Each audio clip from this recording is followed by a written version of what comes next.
Paşa Holdingin maliyyə dəstəyi, Dövlət Məşğulluq Agentliyi, Şamaxı rayon İcra Hakimiyyəti, Kiçik və Orta Biznesin İnkişafı Agentliyi və İnternat məzunlarının sosial inteqrasiyası Gənclər İctimai Birliyinin birgə təşəbbüsü ilə icra olunan Tənha Anaların Sosial İnkişafına Dəstək 2 layihəsi çərçivəsində Şamaxı rayonunun Göylər kəndində yeni sosial müəssisə istifadəyə verilib. Xüsusi önəmi ondan ibarətdir ki, bu layihə həm Şamaxı rayonunun Göylər kəndində, kənd yerində həyata keçirilir. Eyni zamanda xanımlar üçün iş yerlərinin açılmasıdır və xüsusi olaraq bu xanımlar həssas qruplardan olan xanımlardır.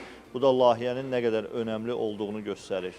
Tədbirdə qeyd edilib ki, Şamaxı rayon İcra Hakimiyyətinin dəstəyi ilə uşaqlarını təkbaşına böyüdən və az təminatlı ailələrdən olan analar arasında seçim aparılıb. Seçilən namizədlər Dövlət Məşğulluq Agentliyi tərəfindən peşə təlimlərinə cəlb olunub və Paşa Holdingin maliyyə dəstəyi ilə layihəyə qoşulan şəxslərə zəruri avadanlıqlar təqdim edilib. Bütün əziyyəti, əməyi olan hər kəsə öz təşəkkürümüzü bildiririk komandamız adından.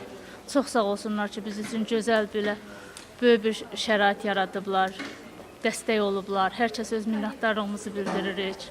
Müəssisənin istehsal etdiyi məhsulların satışına Kobiya tərəfindən dəstək göstərilir.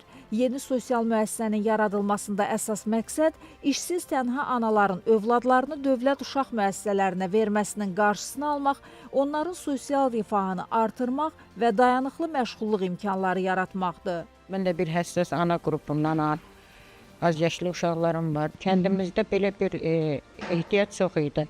Burada anaların çoxsu, həm həssas analar çoxdur burada. Yəni çox gözəl bir layihədir. Layihə həmçinin tənha anaların və az təminatlı ailələrin sosial həyatda fəal iştirakını gücləndirməyə, qadınların iqtisadi və sosial təşəbbüslərini planlaşdırmaq və əlaqələndirməyə, eləcə də sahibkarlıq fəaliyyətlərini inkişaf etdirməyə geniş imkanlar açır. Mən tənha ana olaraq 2 körpə uşaq böyüdürəm. Hamınıza təşəkkür edirəm. Bizim kənd yerində belə işə çox ehtiyacımız var idi. Çox sağ olun. Bu bizim üçün çox gözəl bir iş oldu. Bu şəraiti bizə yaratdıqlarına görə başda Paşa Holding olmaqla təşkilatçılara hamısına təşəkkürümü bildirirəm. Çox sağ olun. Qeyd edək ki, tənha anaların sosial inkişafına dəstək 1 layihəsi çərçivəsində Şamaxı rayonunda fəaliyyət göstərən sosial tikiş müəssisəsində işçi sayı 10 nəfərdən 18 nəfərə çatdırılıb. Layihənin davamı olaraq Göylər kəndində yaradılan yeni sosial müəssisədə 20 nəfər işlə təmin ediləcək. Qarşıya qoyulan hədəf isə yalnız Şamaxı rayonu üzrə 100 nəfərə qədər xanımların işlə təmin olunmasıdır.